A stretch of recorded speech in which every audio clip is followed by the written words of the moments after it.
And welcome into Poke the Bear, episode 224, presented by CLNS Media and sponsored by our good friends over here at Prize Picks and Factor Meals.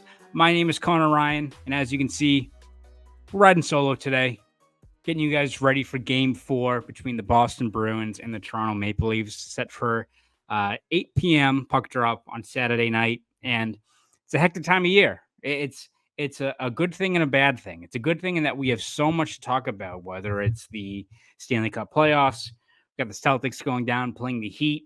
We've got Messi down in Foxborough, which I'm sure, God help anyone driving down Route 1 on Saturday night. And of course, we got the NFL draft. People are all over the place. People are busy. It's also a Saturday. People maybe want to take the day off. So you're stuck with just me today, unfortunately. But this will be a short one, this episode 224, but will serve as a little bit of a primer, I think, just getting you Bruins fans ready for what could be a key Game 4 for the Bruins on the road, especially up 2-1 in their best of 7 series against the Toronto Maple Leafs. And I think in terms of looking at a preview of this matchup, you know where we're going to start. So we're going to talk about pretty much every single game throughout this run for however long it goes. And it's going to come down to the goaltending. And specifically, which goalie is Jim Montgomery going to roll with in Game 4? Because, listen, I've been asked this quite a bit. I did a Reddit AMA on the Boston Bruins subreddit on Thursday, which was fantastic. If anyone who listens on the podcast also submitted a question or followed along there and read some of the comments, one, thank you. As always, it's appreciated. Whether you read my stuff, whether you listen to me on a podcast, whether you send me something on Reddit, on Twitter, all that good stuff, all of it is super appreciated for all you guys. But a lot of the questions, as expected, came down to what the Bruins are going to do in net for Game 4. And I think it comes down to two things. What do I think the Bruins are going to do? And what are the Bruins going to, what do I want the Bruins to do, right? So what do I think the Bruins are going to do? I think kind of Jim Montgomery kind of tipped his hand before the regular season ended, where he was like, we rotate through the first 4 games and then it's performance based. He mentioned that I think it was the second or the third last game of the regular season. I think that's probably what the Bruins approach is going into Game 4, where I think they're going to go back to Ullmark. And I get the rationale behind it. One, in terms of, all right, Linus Ullmark, I think most people agree, wasn't the reason why the Bruins lost Game 2. I think he played at a really high level, made some key saves that made what was a 3-2 final. Could have been a whole lot more lopsided for the Maple Leafs in that game if it wasn't for Ullmark. Again, results matter at the end of the day. Weren't able to get the win, so that's kind of what you have to stare at. But Ullmark was not the reason why they lost that game. And the Bruins' net front coverage, their transition game was so poor that even if Swayman was in net for Game 2, I really don't think it would have mattered all that much. So I can see the Bruins' perspective in terms of keeping the goalie rotation in place. And going to Game 4, it's like if you win with Ullmark in Game 4, one, you have the plan still in place with the goalie rotation. You've got Ullmark with a win, who's probably feeling good about his game. Not to say that I think he's probably feeling crappy about losing Game 2, because I think he played at a really high level there. But you get momentum on his side. You got both your goalies feeling good about your game. And if you win Game 4, you come back to Boston for Game 5 on Tuesday, you got Jeremy Swayman, who's been fantastic all series long, as your potential closer, pretty much in that game. So I can see the Bruins' rationale there in terms of sticking with the game plan, turning to, again, like, Swayman's been the better goalie, but it's not to say that Ullmark has been a liability. Like, you've got the two best goalies in this series, both on your team, which is a good problem to have. So I could see that being the case for the Bruins in terms of giving Ullmark another go. And if you lose, then, I mean, you still have Swayman to turn to in Game 5, who's super rested, obviously, as the guy that can maybe flip the momentum back in your favor if you go back to Boston tied 2-2 in this matchup. That being said, I mean, I just think you look at just how good Swayman has been in this series, and I'm all for like the goalie rotation. And like, listen, if you survive in advance and you get to the next round, I know I'm getting ahead of myself, but if you're playing a team like the Florida Panthers, reset the clock, do the same game plan again where you alternate goalies. If one of them catches fire, you adjust on the fly there. But it's all about getting past this first round. When you look at who's been playing better so far in this series, especially against this opponent, Jeremy Swayman gives you the best chance to punch your ticket to the next round, which is the the main priority. You don't want to lose focus of where you are right now and what the next step is when you get to Stanley Cup playoffs. And right now, like, it's a special situation, I think, which is how locked in and how dialed in Jeremy Swayman is right now against this Maple Leafs team. And I mean, he's been fantastic just in this series alone. Through 2 games, he's got a 7.8 goals saved above expected. So, guys saved almost 8 goals beyond what the Maple Leafs are generating. They're generating a whole lot of net front chances, a whole lot of opportunities at the low slot, really making things difficult for Jeremy Swayman. And he stood tall, and he's been immense. I think the number 2 goalie in terms of goals saved above expected is Logan Thompson on the Golden Knights, and his goals saved above expected is 2.4. So Swayman has been immense in terms of just how good he's been so far in this series so far. So I think you look at it, right? I mean, the fact that the what gives the Bruins the best chance in terms of going on a run here and just getting you past this Maple Leafs team, I think it's got to be Swayman in game 4. And again, like, you go to Swayman in game 4 and you win and he's still money once again, you revisit the same situation, but then all of a sudden you're up 3-1. You can, if you wanted to, you can try to sweep the leg with Jeremy Swayman again in game 5, 3 straight stats. That might be asking a little bit, but all of a sudden, if you're up 3-1, maybe then you have an opportunity to turn to Ullmark to kind of seal the deal. And all of a sudden, if he's up to the task, and again, he's been really good pretty much since the trade deadline, and you're able to win game 5 with Ullmark getting the start there, then you go into the next round, both your goalies feeling good about your game, and you punch your ticket to the next round. Like, again, you map out all these different scenarios. And again, it can all fall to the wayside. Like, Swayman could run out of gas. Ullmark could start game 4 and lose, and also momentum's not really on your side going into a pivotal 2-2 series. But I don't know. I just think you look at just how good Swayman has been specifically against this team. If you want to go back to the entire regular season, he's 5-0-0 against Toronto. And Jim Montgomery kind of mentioned it on Thursday, right? That with like Max Domi bumping into Swayman, like, Montgomery mentioned that maybe like Swayman's in their head, that they're trying to knock him off his game. And at that point, right, like, we look at the postseason and the playoffs and all the factors that play into it. And we look at the physicality and the physical toll that comes with the playoffs and how much even just like an aggressive forecheck will wear a player down from game 1 to game 7. But like, there's also the mental toll of it, right? And the mental edge of like, if you're the Maple Leafs, who are an elite team offensively, especially at 5-on-5 play, and you've generated a whole lot of good chances. It's not like they've been playing to the perimeter or like, again, they're 1 for 11 on the power play, but like, it's not like they're kind of like what the Bruins were when they had that really bad slump going into the playoffs where like they couldn't even break the puck out. They couldn't even get through the neutral zone. They've been generating good chances, but if you got a guy like Swayman who keeps on denying you time and time again, you look at game 4, and yes, you've got maybe some momentum if you're the Maple Leafs. You maybe have William Nylander back. You're back in your own building again. You can, it's a clean slate. You can go and try to even up this series going back to Boston. And then you look across the other side of the ice, and it's still Jeremy Swayman again, the guy that's owned you all season long. Like, it's a bit of a mental edge there, or a mental toll if you're the Maple Leafs in terms of what you're going up against in that game 4. So, listen, again, what do I want the Bruins to do is very, very different from what I think the Bruins will do. I think the Bruins are going to turn to Ullmark and keep the rotation going, knowing that they have the insurance of turning to Swayman in game 5 if need be. But if I'm the Bruins and you look at just what the circumstances are against this team with how good Swayman has been, I think you get a roll with Swayman in game 4. And then you reassess from there. If you win, it is a fantastic problem to have. If you go back to Boston 3-1, you steal 2 games in Toronto, and then do you pick Swayman again and really deviate from the goalie rotation? Or do you go with the reigning Vezina Trophy winner who's got a 3-1 series edge, is playing at a high level, and get him rolling to close that series out? So that'd be a good problem to have if you're the Bruins, but we'll kind of see what the next steps are. But if I had to guess, I'm going to say the Bruins are going to opt for Ullmark in game 4. So that's my prediction. We'll see. I'll probably be wrong once warm-ups show out on at 7:30 on Saturday night. But before we dive into a little bit more of this game, let's take another quick break here. Listen to our good friends over at Prize Picks. Match is over, but the biggest moments in college basketball tip off in the month of April. Be a part of the action on Prize Picks for both men's and women's college basketball.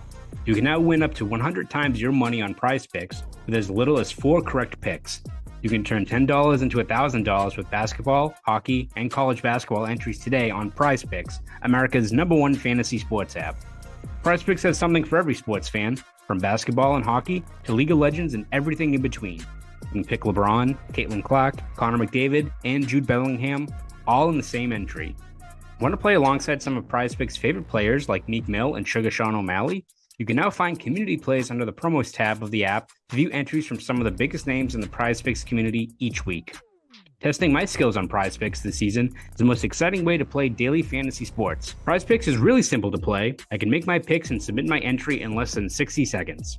Quick withdrawals, easy gameplay, and a huge selection of players and stat types are what makes Prize Picks the #1 daily fantasy sports app. And with the Bruins season still in full swing, there are plenty of ways to participate in Prize Picks. This week, I'm selecting David Pastrnak for more than 3 goals and Charlie McAvoy for more than 4 assists. So download the Prize Picks app today and use code CLNS for a first deposit match of up to $100. Again, use code CLNS, that's CLNS, for a first deposit match of up to $100. Prize Picks. Pick more, pick less, it's that easy. And now, let's get back to the show. Once again, shout out to our good friends over at Prize Picks. All right, looking a little bit further ahead at this Game 4 matchup, beyond just the goaltending, comes down to the lineups and whatever personnel decisions the Bruins might make going into Game 4. I think you look at from Toronto's side of things, it does seem like the writing is on the wall that William Nylander is going to be back in the lineup for Game 4 for them, and that's going to be a game changer for Toronto in terms of the luxury you have of having a guy that scored 98 points to be on your third line. And I mentioned this, I think, on Poke the Bear with Evan earlier this week. The third line's been pretty solid for Toronto already with guys like Kampf and what have you. Like they've done a lot of damage, or they've at least had productive shifts. Changes when you have a guy like Nylander who can finish a lot of plays if he's getting set up, especially in grade A ice. So I think for the Bruins, the biggest strategy is going to be just how you deal with balancing your lines and especially your defensive pairings going into this matchup, because there's no easy way to do it. And I think you look at the way the Bruins set up in terms of their practice on Friday. Not a whole lot of changes. I know Danton Heinen didn't practice on Friday. Montgomery mentioned it was just maintenance, so you imagine he's back in the lineup, but really weren't any changes at all in terms of their forwards up front of how they were handling things. I imagine JVR is going to be back in the lineup and see if he can build some momentum. Justin Brazeau and Derek Forbort both skated on Friday. Montgomery mentioned that, again, Brazeau, though he's skating, which is a good sign, probably not a realistic option unless the Bruins advance to the second round, which would be a huge plus for them. Beyond the fact of obviously advancing is getting a guy like him back in your bottom 6, but Forbort is getting closer, but Montgomery doesn't think he's quite ready yet for Game 4. So I think the bigger question is what you look at the decor for Game 4, especially if you have to account for a guy like Nylander. And you look at practice on Friday, the same group we pretty much saw in Game 3, which, again, maybe you don't mess with what you had when you win Game 3, but it's Lohrei, McAvoy, Lindholm, Carlo, Witherspoon, Shattenkirk, and then the extras were Forbort and Matt Grzelcyk, who was obviously scratched from Game 3. And I don't know. I feel like if you're the Bruins, and this is just my pick, I would still slot in Grzelcyk and take out Shattenkirk. And again, like, I know Matt Grzelcyk is a very divisive player, and I think he didn't really have a great Game 2. Lost a couple of board battles, but I think when you look at what the Bruins are looking to do from their decor in terms of breaking the puck out, making the short, simple pass to get the puck moving down the other end of the ice, especially at 5-on-5 play, I think Grzelcyk offers a little bit more than what a guy like Shattenkirk provides. I mean, Shattenkirk, didn't really have good net front coverage on Nye's goal in Game 3. You look at the fact that the power play has been really effective, but it's been kind of the other unit for the Bruins. They're 5 for 10, but it's a lot of that group of Marchand, DeBrusque, Coyle that's generated a lot of those chances so far. And when the power play is not reliant on a guy like Shattenkirk to lift them up, he's not factoring in too much into these games, at least for right now. I mean, he only had 10:05 of ice time in Game 3. So if you're able to, incorporate Grzelcyk into the lineup, whether it's you put him on the third pair in more of a reduced role with a guy like Parker Witherspoon, or you put, him up with McAvoy, which you know what that duo can do, and you put Mason Lohrei down with Parker Weatherspoon, you kind of balance things out that way. Or even they get super creative, the Bruins do, and it's, you find a way to have one of McAvoy, Carlo, and Lindholm all on separate pairs, just so you have a kind of a foundational piece on each D pair to kind of lift you up there. Because with Toronto, with Sheldon Keefe and that team having last change, and the fact that they can send out, if healthy, the Matthews line or Marner and Tavares or William Nylander on his own line, you got to really have to balance out these D pairs and have a kind of a bedrock foundational guy there. And like, again, Parker Weatherspoon's more of a stay-at-home guy, but I don't know if he's a guy that, whether it's Weatherspoon and Lohrei or Weatherspoon and Grzelcyk or Weatherspoon and Shattenkirk, as was the case on Friday, I just don't, I don't see it being a situation where you can just have him be kind of that bedrock defender. So maybe it is something where, again, we've seen countless times already, Jim Montgomery has changed things around. We thought we were going to get a McAvoy Lindholm super pairing to start. And you look at all the practices before the playoffs, and then all of a sudden they go back to the usual Carlo Lindholm for most of this series. So we'll see if those things change going into this matchup. But I think that's the biggest key, is who draws into the lineup on the defense. I don't really see there being that many changes up front for the Bruins going into Game 4. But before we wrap up this podcast, let's take another quick break. Here from our good friends over at Factor Meals. I want to tell you about our friends over at Factor Meals. Eat stress-free this spring with Factor's delicious, ready-to-eat meals. Every fresh, never frozen meal is chef-crafted, dietitian approved, and ready to eat in just 2 minutes. Choose from a weekly menu of 35 options, including popular options like Calorie Smart, Keto, Protein Plus, or Vegan and Veggie. Also, discover more than 60 add-ons every week, like breakfast, on-the-go lunch, snacks and beverages, to help you stay fueled and feel good all day long. What are you waiting for? Get started today and fuel up your springtime goals. Get chef-prepared meals on the table in 2 minutes with Factor's ready-to-eat meals, so you can get back to doing what you love this spring. Looking for gourmet meals?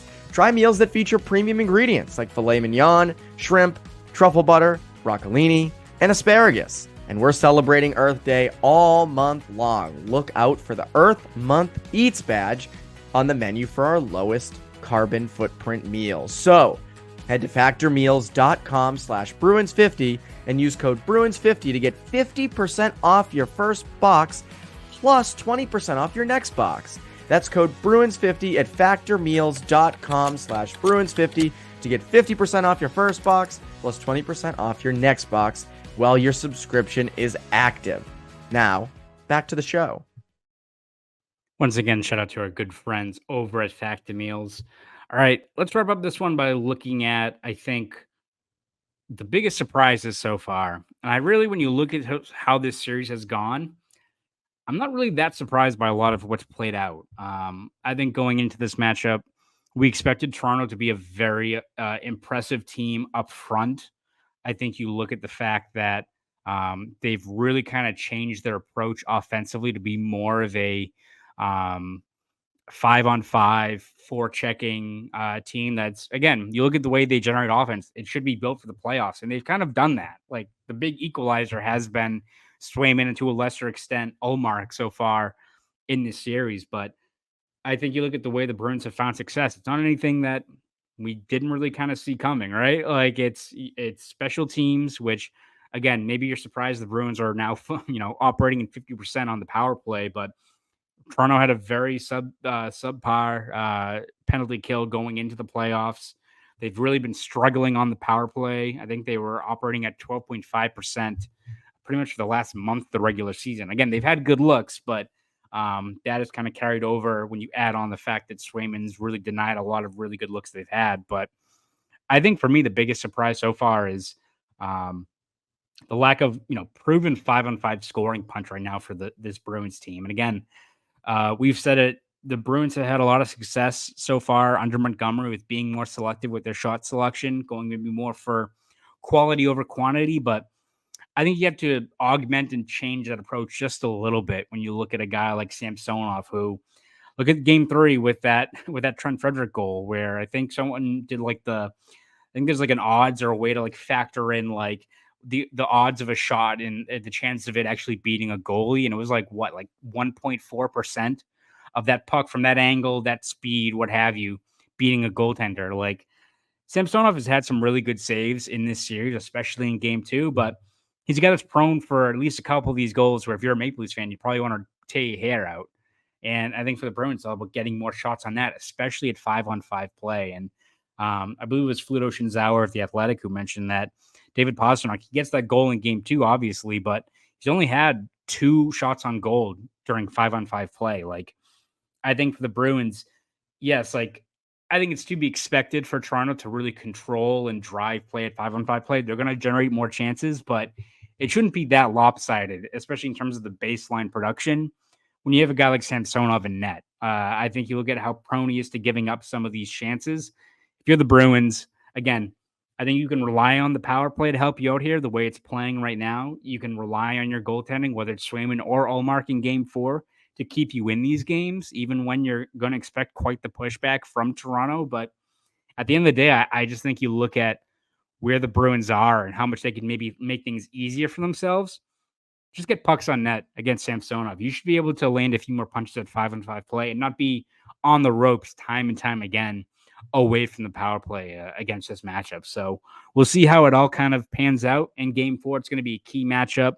Bruins, you have to imagine there's going to be a big pushback from Toronto, especially with the lift they're going to get if Nylander is indeed back in this game. But it might come down to the goaltending once again. And whether it's Swayman or Ullmark, you have the distinct advantage with whoever you turn to. It just, in my opinion, you're better off with Swayman. The advantage is just a little bit better when you have a guy that's 5-0 against a team this season. So we will see how it plays out. This is episode 224 of Poke the Bear. Thank you guys for listening. You fans have a great rest of your week.